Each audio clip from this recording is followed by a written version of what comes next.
Good morning. Math ലേണിംഗിലേക്ക് എല്ലാവർക്കും സ്വാഗതം.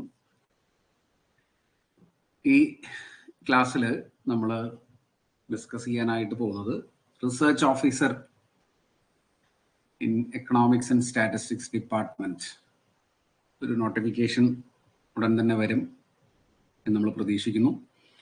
ആ നോട്ടിഫിക്കേഷൻ, ആ ഒരു എക്സാമിൻ്റെ ഡീറ്റെയിൽഡ് സിലബസ് അനാലിസിസും അതുപോലെ തന്നെ എങ്ങനെ നമുക്കത് പ്രിപ്പയർ ചെയ്യാം എന്നുള്ള കാര്യങ്ങളുമാണ് നമ്മൾ ഈ ഒരു ക്ലാസ്സിൽ ഡിസ്കസ് ചെയ്യാനായിട്ട് പോകുന്നത്. Okay, yes. ഇവിടെ നമുക്ക് ആദ്യം ഇതിൻ്റെ സിലബസ് എന്താണ് എന്നുള്ളത് നോക്കിയിട്ട് വരാം. സിലബസ് നമുക്ക് നോക്കാം. 100 മാർക്കിൻ്റെ ചോദ്യമാണ് ഇതിന് സാധാരണ എല്ലാ PSC പരീക്ഷകളും പോലെ വരിക. ഇത് കഴിഞ്ഞ തവണ നടന്ന റിസർച്ച് ഓഫീസർ എക്സാമിൻ്റെ സിലബസ് ആണ് ഇപ്പോൾ നിങ്ങൾ കാണുന്നത്. ഇതിൽ സ്റ്റാറ്റിസ്റ്റിക്സ് 40 മാർക്കിനാണ് ചോദിക്കുക. ഓക്കെ, അതുപോലെ തന്നെ എക്കണോമിക്സ് 30 മാർക്കിനും മാത്സ് 20 മാർക്കിനും, അങ്ങനെ ടോട്ടൽ 40, 30, 70, 20, 80 മാർക്ക്, 90 മാർക്ക്. പിന്നെ 10 മാർക്ക് GK പോർഷൻസ്. അങ്ങനെയാണ് സിലബസിൻ്റെ ഡിസ്ട്രിബ്യൂഷൻ ഉള്ളത്. ഓക്കെ, ഇപ്പം മേജർ പോർഷൻ എന്ന് പറയുന്നത് എന്താണ്? സ്റ്റാറ്റിസ്റ്റിക്സ് ആണ്. അപ്പോൾ ഇത് ഡിഗ്രി സ്റ്റാറ്റിസ്റ്റിക്സിൽ ഒരു ഡിഗ്രി ഉള്ള ആളുകൾക്കോ അല്ലെങ്കിൽ എക്കണോമിക്സ് അതുപോലെ മാത്തമാറ്റിക്സ് ഡിഗ്രി ഉള്ള ആളുകൾക്കോ, സ്റ്റാറ്റിസ്റ്റിക്സ് ഒരു സബ്സിഡിയറി സബ്ജക്റ്റായിട്ട് ഡിഗ്രിക്ക് പഠിച്ച ആളുകൾക്കോ ആണ് ഈ ഒരു പരീക്ഷ എഴുതാനായിട്ട് പറ്റുക. കോർ സബ്ജക്റ്റ് എന്ന് പറഞ്ഞാൽ സ്റ്റാറ്റിസ്റ്റിക്സ് ആണ് എന്നുള്ളതാണ് അതിൽ മനസ്സിലാക്കേണ്ടത്. അപ്പോൾ ഡീറ്റെയിൽ ആയിട്ടുള്ള ക്വാളിഫിക്കേഷനും കാര്യങ്ങളൊക്കെ നോട്ടിഫിക്കേഷൻ വരുമ്പോൾ നമുക്ക് അതിനകത്ത് കാണാനായിട്ട് പറ്റും. ഇവിടെ 40 മാർക്കിന്റെ സ്റ്റാറ്റിസ്റ്റിക്സ് ആണ് ഈ ഒരു പരീക്ഷയിലെ മെയിൻ പോർഷൻ എന്ന് പറയുന്നത്. വളരെ ഡീറ്റെയിൽ ആയിട്ട് തന്നെ നിങ്ങൾ ഡിഗ്രിക്ക് പഠിച്ച സ്റ്റാറ്റിസ്റ്റിക്സ്, ഡിഗ്രിക്കും PGക്കും ഒക്കെ ആയിട്ട് പഠിച്ച സ്റ്റാറ്റിസ്റ്റിക്സ്, ഇത് പോസ്റ്റ് ഗ്രാജുവേഷൻ ഉള്ള ആളുകൾക്ക് അപ്ലൈ ചെയ്യാൻ പറ്റുള്ളൂ. ഡിഗ്രി ക്വാളിഫിക്കേഷൻ അല്ല കേട്ടോ, ഡിഗ്രി അല്ല, മീൻസ് പോസ്റ്റ് ഗ്രാജുവേഷൻ ആണ് ഇതിൻ്റെ ക്വാളിഫിക്കേഷൻ ആയിട്ട് വരിക. അപ്പോൾ ഇവിടെ സ്റ്റാറ്റിസ്റ്റിക്സിൻ്റെ സിലബസ് ഒന്ന് നോക്കിക്കഴിഞ്ഞാൽ നിങ്ങൾക്ക് മനസ്സിലാവും. കുറച്ചൊക്കെ എളുപ്പമാണ്, വലിയ ബുദ്ധിമുട്ടൊന്നുമില്ല. ഇപ്പോൾ unit 1 Indian and state statistical system, planning and execution of survey, അതൊക്കെ നമ്മുടെ +1, +2 ടെക്സ്റ്റ് ബുക്കിനകത്ത് നിങ്ങൾക്ക് കാണാനായിട്ട് പറ്റും. Collection of data, sampling methods, ആ കാര്യങ്ങളൊക്കെയാണ് ഇതിനകത്ത് വരിക. ഇതൊക്കെ നമുക്ക് വളരെ ഡീറ്റെയിൽ ആയിട്ട് തന്നെ ഡിസ്കസ് ചെയ്ത് പോകാനുള്ള കാര്യങ്ങളാണ്.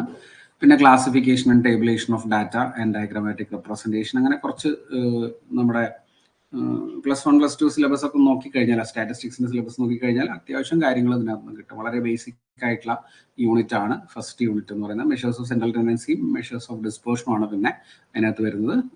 സ്ക്യൂനസും കർട്ടോസിസും വരുന്നുണ്ട്. ഇതാണ് ഫസ്റ്റ് യൂണിറ്റിൽ വരുന്ന പോർഷൻസ്. ഇത് ഈക്വൽ ആയിട്ട് ഡിസ്ട്രിബ്യൂട്ട് ചെയ്തിരിക്കുകയല്ല കേട്ടോ, ഇത് വെറുതെ ഇങ്ങനെ ഒരു 40 മാർക്ക് എന്ന് പറഞ്ഞിട്ടേ ഉള്ളൂ. ക്വസ്റ്റ്യൻ പേപ്പറിൽ പല രീതിയിലായിരിക്കും. 4 യൂണിറ്റ് ഉണ്ടെങ്കിലും 10 മാർക്ക് ഒരു യൂണിറ്റ് ഒന്നല്ല, അങ്ങനെ ഒന്നും കൊടുത്തിട്ടില്ല. അതുകൊണ്ട് ഇമ്പോർട്ടൻ്റ് ആയിട്ടുള്ള ടോപ്പിക്കുകൾക്ക് കൂടുതൽ സ്ട്രെസ് കൊടുത്ത് നമ്മൾ പഠിക്കേണ്ടതായിട്ട് വരും. ഓക്കെ, പിന്നെ സെക്കൻഡ് യൂണിറ്റിൽ വരുന്നത് correlation regression, multiple correlation regression ഉണ്ട്. മൾട്ടിപ്പിൾ റിഗ്രഷൻ അനാലിസിസും കോറിലേഷൻ അനാലിസിസും പഠിക്കണം. ഒപ്റ്റിമൈസേഷൻ ടെക്നിക്സ് പഠിക്കണം നമ്മൾ, ലീനിയർ പ്രോഗ്രാമിംഗ് പോലത്തെ. പിന്നെ time series, index numbers and vital statistics. ഇതാണ് യൂണിറ്റ് 2 എന്ന് പറയുന്നത്. കുറച്ചൊരു ഡ്രൈ ആയിട്ടുള്ള ഒരു യൂണിറ്റ് ആണ്, എന്നാലും അത്യാവശ്യം കുഴപ്പമില്ലാണ്ട് നമ്മൾ പഠിക്കാൻ നമുക്ക് പറ്റുന്ന ഒരു യൂണിറ്റും കൂടിയാണ് ഇത് സെക്കൻഡ് യൂണിറ്റ് എന്ന് പറയുന്നത്. തേർഡ് യൂണിറ്റ് പിന്നെ നമ്മുടെ പ്രോബബിലിറ്റി, അവിടെ ഡിസ്ട്രിബ്യൂഷൻസ്, സാമ്പിളിംഗ് ഡിസ്ട്രിബ്യൂഷൻസും പ്രോബബിലിറ്റി ഡിസ്ട്രിബ്യൂഷൻസും ബേസിക് പ്രോബബിലിറ്റിയും അടങ്ങുന്നതാണ് മൂന്നാമത്തെ യൂണിറ്റ്. ഈസിയാണ് നമുക്ക് പഠിക്കാൻ, അല്ലേ? അധികം വലിയ ബുദ്ധിമുട്ടൊന്നും ഇല്ലാണ്ട് പഠിക്കാൻ പറ്റും. ഡിസ്ട്രിബ്യൂഷൻസ് ഒക്കെ വളരെ കുറച്ചേ നമുക്ക് പഠിക്കാനായിട്ടുള്ളൂ. പോയിസോണും നോർമലും ബൈനോമിയലും മാത്രമാണ് ഇതിൽ ഡിസ്ക്രീറ്റ് ഡിസ്ട്രിബ്യൂഷൻസേ ഉള്ളൂ. പിന്നെ കണ്ടിന്യൂസിൽ നോർമൽ മാത്രം, അത്രേ പഠിക്കാനുള്ളൂ. ഓക്കെ, പിന്നെ സാമ്പിളിംഗ് ഡിസ്ട്രിബ്യൂഷൻസിൽ ടിയും എഫും കൈ സ്ക്വയറും പഠിക്കാനുണ്ട്. അതിൻ്റെ ബേസിക് കോൺസെപ്റ്റ്സ് മാത്രമാണെന്ന് പ്രത്യേകം പറഞ്ഞിട്ടുണ്ട്. അത് നമുക്ക് ഡിസ്കസ് ചെയ്ത് പോകാവുന്നതാണ്. പിന്നെ 4ാമത്തെ യൂണിറ്റിലാണ് തിയറി ഓഫ് എസ്റ്റിമേഷനും തിയറി ഓഫ് ടെസ്റ്റിങ്ങും. Testing and estimation and testing ഉണ്ടല്ലോ, അതാണ് 4ാമത്തെ യൂണിറ്റിൽ പഠിക്കേണ്ടത്.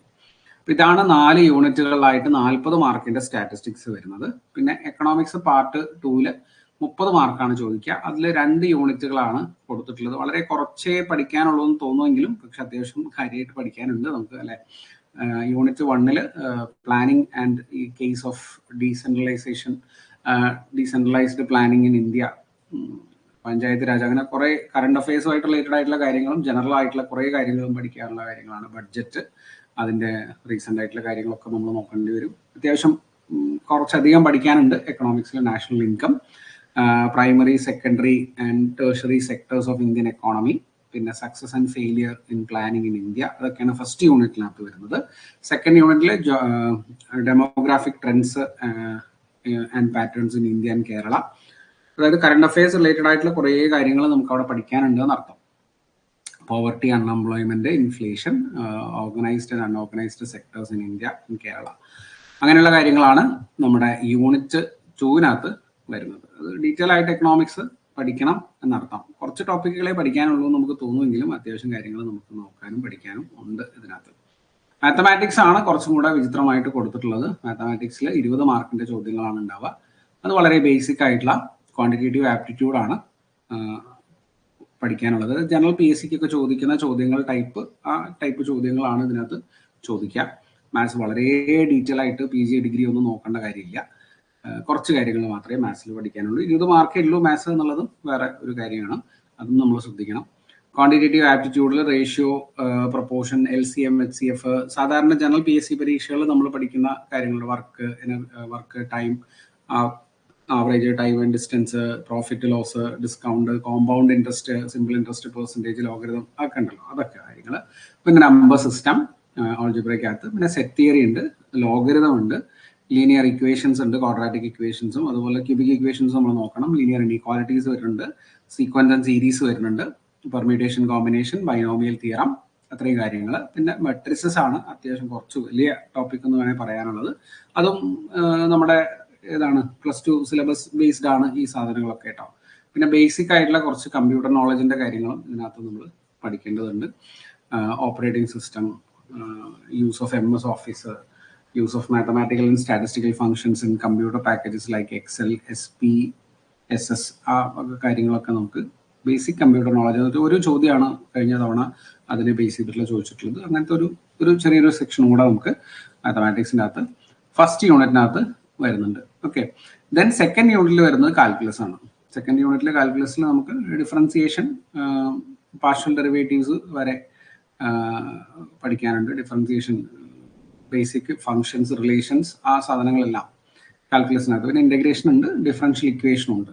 അത്രയും നമ്മൾ കാൽക്കുലസിനകത്ത് നോക്കേണ്ടതാണ്. ഇതൊക്കെ +2 സിലബസ് ആണെന്ന് വേണമെങ്കിൽ പറയാം. നമുക്ക് കുറച്ച് ഡിഗ്രി പോർഷൻസും ഉണ്ടാവും. പിന്നെ കോർഡിനേറ്റ് ജോമെട്രി ആണ് അടുത്തതായിട്ട് പഠിക്കാനുള്ളത്. 2 ഡയമെൻഷണൽ ജോമെട്രി, അതിൽ വരുന്ന distance formula, section formula, straight line, circles, conic section, ഇത്രയും കാര്യങ്ങളൊക്കെയാണ് നമുക്ക് യൂണിറ്റ് 2 മാത്സിനകത്ത് പഠിക്കാനുള്ളത്. അങ്ങനെ 20 മാർക്കിന്റെ മാത്തമാറ്റിക്സ് ആണ് ഇതിനകത്ത് ചോദിക്കുക. ഓക്കെ, അപ്പൊ അത്രയും ആണ് നമ്മുടെ കോർ സബ്ജക്ട്. 40 മാർക്കിന്റെ സ്റ്റാറ്റിസ്റ്റിക്സ്, 30 മാർക്കിന്റെ എക്കണോമിക്സ്, 20 മാർക്കിന്റെ മാത്സ്. ഓക്കെ, അത് കഴിഞ്ഞ് പിന്നെ 10 മാർക്കിന്റെ ആണ് general knowledge, current affairs and renaissance എന്ന് പറയുന്നത്. 10 മാർക്കിന്റെ ചോദ്യങ്ങളാണ് അതിനകത്ത്. കറണ്ട് അഫയേഴ്സ് വരും. ജനറൽ നോളജിൽ നിങ്ങൾ കോൺസ്റ്റിറ്റ്യൂഷൻ ആണ് കാര്യമായിട്ട് നോക്കേണ്ടത്. അതിന് ബേസ് ചെയ്തിട്ടുള്ള ചോദ്യങ്ങളായിരിക്കും ഉണ്ടാവുക. പിന്നെ റിനൈസൻസ് സ്പെസിഫിക് ആയിട്ട് ടോപ്പിക്കുകൾ പറഞ്ഞിട്ടുണ്ട്. റിനൈസൻസിൽ എന്തൊക്കെയാണ് നിങ്ങൾ പഠിക്കേണ്ടത് എന്നുള്ളത്. അത്രയും കാര്യങ്ങളാണ് ഈ ഒരു സിലബസിനകത്ത് കൊടുത്തിട്ടുള്ളത്. ഇത്രയാണ് നമ്മുടെ റിസർച്ച് ഓഫീസറിന്റെ കഴിഞ്ഞ വർഷത്തെ സിലബസ് വന്നിട്ടുള്ളത്. ഓക്കെ, ഡീറ്റെയിൽ ആയിട്ട് പഠിച്ചാൽ അത്യാവശ്യം കുഴപ്പമില്ലാണ്ട് സ്കോർ ചെയ്യാൻ പറ്റുന്ന ഒരു ഭാഗം കൂടിയാണ് ഇത്. നോട്ടിഫിക്കേഷൻ വന്നിട്ടില്ല. നോട്ടിഫിക്കേഷൻ ഡിസംബറിലായിരിക്കും മിക്കവാറും എന്ന് നമ്മൾ പ്രതീക്ഷിക്കുന്നു. നമ്മൾ ക്ലാസ് ബാച്ച് സ്റ്റാർട്ട് ചെയ്തിട്ടുണ്ട്. നമ്മുടെ ആപ്പിൽ നോക്കിയാൽ നിങ്ങൾക്ക് കാണാം. സോറി. അപ്പോൾ ഇതിൽ പിന്നെ വേറൊരു കാര്യം നമ്മൾ നോക്കേണ്ടത് എന്താണെന്ന് വെച്ചാൽ, കഴിഞ്ഞ തവണ നടന്ന പരീക്ഷയിൽ ടോട്ടൽ അഡ്വൈസ് ചെയ്യപ്പെട്ടിട്ടുള്ളത് 2023 പരീക്ഷ നടന്ന് 24 റാങ്ക് ലിസ്റ്റ് വന്നു. 25 വരെ നമുക്ക് 17 അഡ്വൈസ് ആണ് ടോട്ടൽ ആകെ വന്നിട്ടുള്ളത്. അഡ്വൈസിന്റെ എണ്ണം കുറവാണ്. ഓക്കെ, അതിൽ തന്നെ ഓപ്പൺ കാറ്റഗറിയിൽ 7 അഡ്വൈസ് ആണ് പോയിട്ടുള്ളത്. ഓക്കെ, അപ്പം അത് നമ്മൾ കൺസിഡർ ചെയ്യേണ്ട ഒരു കാര്യമാണ്. കാരണം വേക്കൻസി കുറവായിരിക്കും. സ്റ്റേറ്റ് വൈഡ് പരീക്ഷയാണ് ഇത്, അതുകൊണ്ട് കോമ്പറ്റീഷൻ നല്ല കൂടുതലാണ്.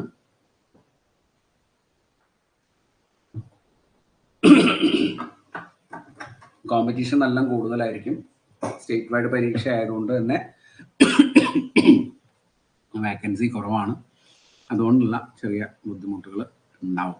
പക്ഷെ നന്നായിട്ട് നോക്കിയാൽ ഒരു വേക്കൻസിയേ ഉള്ളൂ എങ്കിലും ആ ഒരു വേക്കൻസി നമുക്കാണെന്ന് വിചാരിച്ച് നമ്മൾ പഠിക്കണം. കഴിഞ്ഞ തവണ റിസർച്ച് അസിസ്റ്റന്റ് പരീക്ഷ ആകെ 4 വേക്കൻസി 5 വേക്കൻസി എങ്ങാണ്ടാണ് നമ്മുടെ കേരളത്തിൽ നോട്ടിഫിക്കേഷൻ വന്നപ്പോൾ പറഞ്ഞിട്ടുണ്ടായിരുന്നത്. അതിൽ 3ാമത്തെ റാങ്ക് നേടി നമ്മുടെ സ്റ്റുഡൻറ് ജോലിയിൽ കയറിയിട്ടുണ്ട്. അപ്പം അതുകൊണ്ട് ഒരു വേക്കൻസി ഉള്ളുവെങ്കിൽ അത് എനിക്കാണെന്ന് വിചാരിച്ച് പഠിക്കണം എന്നുള്ളതാണ് എൻ്റെ ഒരു അഭിപ്രായം. ഓക്കെ, പിന്നെ നമ്മുടെ ബാച്ച് നമ്മൾ ആരംഭിച്ചിട്ടുണ്ട്. അതായത് ക്ലാസ് സ്റ്റാർട്ട് ചെയ്യുന്നത് ഓഗസ്റ്റ് 20-ാം തീയതിയാണ്. ഓഗസ്റ്റ് 20-നാണ് ക്ലാസ് തുടങ്ങുക. അത് syllabus based, time table based class ആയിരിക്കും. എല്ലാ സബ്ജക്റ്റുകളും ക്ലാസ് ഉണ്ടാവും. എക്കണോമിക്സ് അതുപോലെ സ്റ്റാറ്റിസ്റ്റിക്സ്, മാത്സ്, പിന്നെ ജി കെ പോർഷൻസിന്റെ ഒക്കെ ക്ലാസ് നമ്മൾ നോട്ടിഫിക്കേഷൻ വന്നതിന് ശേഷം സ്റ്റാർട്ട് ചെയ്യുള്ളൂ. ഇപ്പൊ നമ്മൾ എക്കണോമിക്സും അതുപോലെ മാത്സും സ്റ്റാറ്റിസ്റ്റിക്സും ആണ് ക്ലാസ് പ്രൊവൈഡ് ചെയ്യുന്നത്. സോറി. അത് തന്നെ ടോപ്പിക് വൈസ് എക്സാം അതിനകത്ത് ഉണ്ടാവും. അതുപോലെ തന്നെ മന്ത്ലി മോക്ക് ടെസ്റ്റുകൾ ഉണ്ടാവും. പിന്നെ അതുപോലെ മോഡൽ എക്സാംസും ഉണ്ടാവും. 100 മാർക്സിന്റെ മോഡൽ എക്സാംസും നമ്മുടെ ക്ലാസ്സിൽ നിങ്ങൾക്ക് പ്രൊവൈഡ് ചെയ്യുന്നതായിരിക്കും. നിങ്ങൾക്ക് അത് കംപ്ലീറ്റ് ആയിട്ട് കണ്ട് പഠിക്കാനായിട്ടുള്ള സൗകര്യം ഉണ്ടാവും. മോക്ക് ടെസ്റ്റുകളും കൃത്യമായിട്ട് നിങ്ങൾ ആ ക്ലാസ് ഫോളോ ചെയ്ത് മോക്ക് ടെസ്റ്റുകളൊക്കെ അറ്റൻഡ് ചെയ്ത് പോവുകയാണെങ്കിൽ നല്ല രീതിയിൽ നിങ്ങൾക്ക് മാർക്ക് സ്കോർ ചെയ്യാനായിട്ട് പറ്റും. കഴിഞ്ഞ സ്റ്റാറ്റിസ്റ്റിക്കൽ അസിസ്റ്റന്റ് പരീക്ഷ എഴുതിയ ആൾക്കാർക്ക്, നമ്മുടെ ബാച്ചിലുണ്ടായിരുന്ന ആൾക്കാർക്ക് അതറിയാം അല്ലേ. ക്ലാസ്സുകൾ കൃത്യമായിട്ട് നമ്മൾ കൊണ്ടുപോകും, റിവിഷൻ കൃത്യമായിട്ട് ചെയ്യും.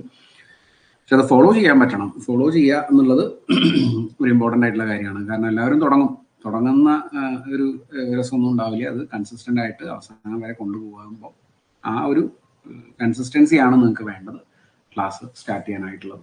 ഓക്കെ, പഠിച്ചു തുടങ്ങാനായിട്ടുള്ളത്. നമ്മുടെ ഇതിൻ്റെ കോഴ്സ് ഫീ വരുന്നത് 5010 രൂപയാണ് കോഴ്സിൻ്റെ ഫീസ് വരുന്നത്.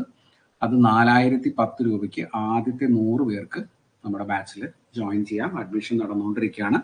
എത്രയും പെട്ടെന്ന് തന്നെ ജോയിൻ ചെയ്യാനായിട്ട് ശ്രമിക്കുക. എന്തെങ്കിലും സംശയങ്ങളുണ്ടെങ്കിൽ 8943921124 എന്ന് പറഞ്ഞാൽ നമ്മുടെ നമ്പറിൽ നിങ്ങൾക്ക് വാട്സപ്പിൽ മെസ്സേജ് അയച്ചോ അല്ലെങ്കിൽ വിളിച്ചോ അല്ലെങ്കിൽ വോയിസ് മെസ്സേജ് അയച്ചോ നിങ്ങൾക്ക് കോൺടാക്ട് ചെയ്യാവുന്നതാണ്. ഓക്കെ, ഇതാണ് നമ്മുടെ റിസർച്ച് ഓഫീസർ എന്ന് പറയുന്ന ബാച്ചിന്റെ ഡീറ്റെയിൽസ്. ഇനി ഇത് നിങ്ങൾ എങ്ങനെ പ്രിപ്പയർ ചെയ്യണം എന്ന് ചോദിച്ചാൽ, പ്രിപ്പറേഷനിൽ ഇതിൽ 3 കാറ്റഗറി ആളുകൾ ഉണ്ടാവും. നമുക്കറിയാം, സ്റ്റാറ്റിസ്റ്റിക്സ് പഠിച്ച ആളുകളുണ്ടാവും, അതുപോലെ എക്കണോമിക്സ് പഠിച്ച ആളുകളുണ്ടാവും, അതുപോലെ മാത്സ് പഠിച്ച ആളുകളുണ്ടാവും. ഓക്കെ, അപ്പം മാത്സ് പഠിച്ച ആളുകൾക്ക് പ്രത്യേകിച്ച് ഇതിലൊന്നും തന്നെ വലിയ കാര്യമായിട്ടുള്ള എഡ്ജൊന്നും ഇല്ല. കാരണം വളരെ കുറച്ച് കാര്യങ്ങളെ മാത്സിൽ നമുക്ക് ഉണ്ടാവുള്ളൂ. പക്ഷെ സ്റ്റാറ്റിസ്റ്റിക്സ് പഠിച്ച ആളുകൾക്ക് അത്യാവശ്യം ഡീറ്റെയിൽ ആയിട്ടുള്ള സ്റ്റാറ്റിസ്റ്റിക്സിന്റെ പോർഷൻസ് ഉള്ളതുകൊണ്ട് കുറച്ച് എഡ്ജ് കൂടുതൽ കിട്ടും. അപ്പൊ അവര് കൂടുതൽ വർക്ക് ചെയ്യുക. മറ്റുള്ള സബ്ജക്റ്റുകാർ പഠിക്കേണ്ടെന്നല്ല, അവർക്ക് കുറച്ചും കൂടെ എളുപ്പമായിരിക്കും പഠിക്കാൻ. അപ്പോൾ അവർക്ക് ഓരോ സബ്ജക്റ്റ് വൈസ് നമ്മൾ ക്ലാസ് അല്ലെങ്കിൽ ഡിഗ്രി ചെയ്തിട്ടുള്ള ആളുകൾ ഉണ്ടാവും. ഇപ്പൊ സ്റ്റാറ്റിസ്റ്റിക്സ് ചെയ്ത ആളുകൾക്ക് മാത്സ് പഠിക്കാൻ കുറച്ച് പ്രയാസമാണ് സാധാരണ പറയാറുള്ളത്. പക്ഷെ ഇവിടെ അത്രയും പ്രയാസം ഉണ്ടാവില്ല. കാരണം ബേസിക് ആയിട്ടുള്ള മാത്തമാറ്റിക്സ് ആണ്. ഒരുപാട് കഴിഞ്ഞ സ്റ്റാറ്റിസ്റ്റിക്കൽ അസിസ്റ്റന്റിന്റെ പരീക്ഷയിലെ സിലബസിൽ നിങ്ങൾ കണ്ട പോലെ ഒരുപാട് ഡിഗ്രി PG ലെവൽ സിലബസുകളൊന്നുമില്ല. വളരെ ബേസിക് ആയിട്ടുള്ള കാര്യങ്ങൾ, +1 +2 സിലബസ് ബേസ് ചെയ്തിട്ടുള്ള കാര്യങ്ങളെ മാത്സിലുള്ളൂ. അപ്പൊ സ്റ്റാറ്റിസ്റ്റിക്സ് പഠിക്കാം. അതിൻ്റെ കൂടെ മാത്തമാറ്റിക്സും സ്റ്റാറ്റിസ്റ്റിക്സ് MSc കഴിഞ്ഞ ആളുകൾക്ക് പഠിക്കാൻ പറ്റും.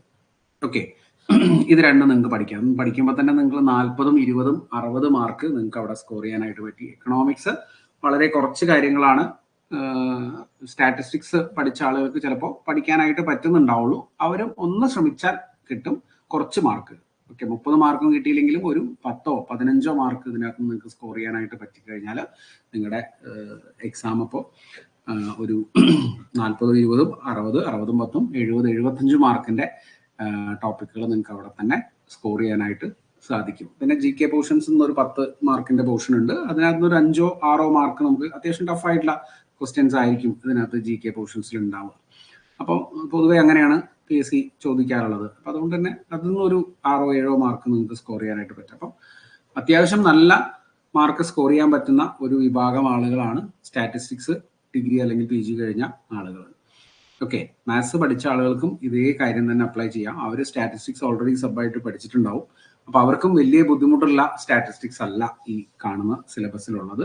അപ്പൊ അവർക്കും ഇതുപോലെ തന്നെ സ്റ്റാറ്റിസ്റ്റിക്സും മാത്സും പഠിക്കാം. കൂടെ അതിൻ്റെ കൂടെ GK കൂടെ പഠിച്ചു കഴിഞ്ഞാൽ ഈ പറഞ്ഞ അതേ എഡ്ജ് കിട്ടും. എക്കണോമിക്സുകാർക്കാണ് കുറച്ചൊരു ബുദ്ധിമുട്ടുണ്ടാവുക. എക്കണോമിക്സുകാർ പഠിക്കുമ്പോൾ എക്കണോമിക്സിന്റെ 30 മാർക്കാണ് അവർക്ക് നേരിട്ട് സ്കോർ ചെയ്യാൻ പറ്റുന്ന കാര്യം ഉണ്ടാവുക. പിന്നെ അത്യാവശ്യം വളരെ ഡീറ്റെയിൽ ആയിട്ടുള്ള സ്റ്റാറ്റിസ്റ്റിക്സ് അല്ലാത്തത് കൊണ്ട് സ്റ്റാറ്റിസ്റ്റിക്സും അവർക്ക് ഹാൻഡിൽ ചെയ്യാൻ വലിയ ബുദ്ധിമുട്ടുണ്ടാവില്ല. കാരണം സ്റ്റാറ്റിസ്റ്റിക്സ് അവരിപ്പോൾ PGക്കോ ഡിഗ്രിക്കോ ഒക്കെ സ്റ്റാറ്റിസ്റ്റിക്സ് പഠിച്ചിട്ടുണ്ടാവും. അവർ പഠിച്ച കാര്യങ്ങളൊക്കെ തന്നെയാണ് ഇപ്പോൾ ഇതിനകത്ത് ഉള്ളത്. വളരെ ഡീറ്റെയിൽ ആയിട്ടുള്ള കാര്യങ്ങളൊന്നും, വളരെ സ്റ്റാറ്റിസ്റ്റിക്സ് PGക്ക് പഠിക്കുന്ന കാര്യങ്ങളൊന്നും ഇതിനകത്ത് ഇല്ല. അപ്പൊ അതുകൊണ്ട് അവർക്കും കുറച്ച് എളുപ്പമായിരിക്കും സ്റ്റാറ്റിസ്റ്റിക്സ് പഠിക്കാൻ. മാത്സ് പിന്നെ ഡിപ്പെൻസ്, ഓരോരുത്തരെ ടേസ്റ്റിനനുസരിച്ച് മാത്സിന്റെ മുകളിലുള്ള ഇൻട്രസ്റ്റിനനുസരിച്ചൊക്കെ ആ ഒരു ഇത് മാറും.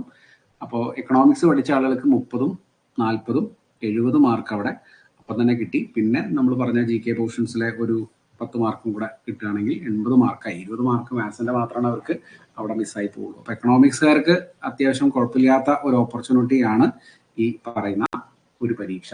അപ്പോൾ ഇത് നോട്ടിഫിക്കേഷൻ വന്നാൽ അപ്ലൈ ചെയ്ത് എല്ലാവരും എഴുതാനായിട്ട് ശ്രമിക്കാം. നല്ല രീതിയിൽ പഠിച്ചു പോയാൽ ഒരു വേക്കൻസിയേ ഉള്ളൂ എങ്കിലും നമുക്ക് സ്കോർ ചെയ്യാനും ആ വേക്കൻസി നമുക്ക് തന്നെ നേടിയെടുക്കാനും കഴിയും. ഓക്കെ, അപ്പൊ അതുകൊണ്ട് ശ്രദ്ധിക്കുക, നന്നായിട്ട് പ്രിപ്പറേഷൻ തുടങ്ങാം. നമ്മളെ ക്ലാസ്സുകൾ ഓഗസ്റ്റ് 20-ാം തീയതി മുതൽ സ്റ്റാർട്ട് ചെയ്യും. നമ്മുടെ ആപ്പിൽ ക്ലാസ് അവൈലബിൾ ആണ്. ജോയിൻ ചെയ്യാൻ ആഗ്രഹിക്കുന്ന ആൾക്കാർക്ക് ഇപ്പൊ തന്നെ ജോയിൻ ചെയ്ത് പോവാം. ഓക്കെ, അപ്പോൾ ഇത്രയാണ് നമ്മുടെ ഇന്നത്തെ ഈ ഒരു സെഷൻ. ക്ലാസ് ലൈവായിട്ടുള്ള ക്ലാസ്സുകൾ, നമ്മുടെ ആപ്പിലെ ക്ലാസ്സുകളൊക്കെ ഓഗസ്റ്റ് 20-നാണ് നമ്മൾ സ്റ്റാർട്ട് ചെയ്യുന്നത് കേട്ടോ. ഓക്കെ, അപ്പോൾ താങ്ക് യു. അടുത്ത ക്ലാസ്സിൽ നമുക്ക് വീണ്ടും കാണാം.